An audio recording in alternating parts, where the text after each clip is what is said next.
শ্রীলঙ্কার বিপক্ষে অভিষেকেই গতি দিয়ে সবাইকে চমকে দিয়েছিলেন নাহিদ রানা। ঘন্টায় 150 কিলোমিটার গতিতে বল করতে পারেন এই 22 বছর বয়সী ক্রিকেটার। গতির সঙ্গে এখন বলে নিয়ন্ত্রণ বেড়েছে চাপাই পেসারে। জামাইকা টেস্টেই তার চাক্ষুষ প্রমাণ। এই ম্যাচ দিয়ে কেরিয়ারের প্রথমবারের মতো ফাইবারের দেখা পেয়েছিলেন তিনি।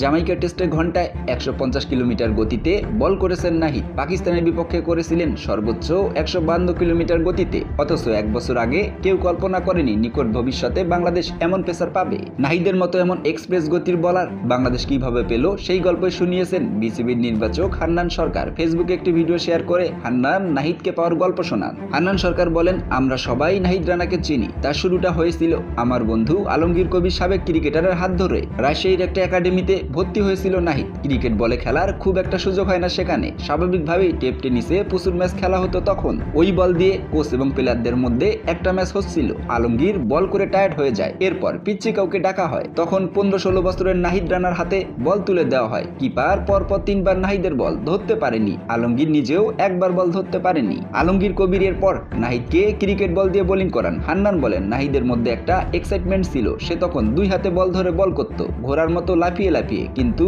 গতি ঠিকই ছিল। এরপর থেকে আলমগীর নাহিদ রানাকে নিয়ে কাজ করা শুরু করেন। রানার আপ নিয়ে, বল ধরা নিয়ে, গ্রিপিং নিয়ে। এরপর আমরা আজকের বর্তমান নাহিদ রানাকে পেয়েছি।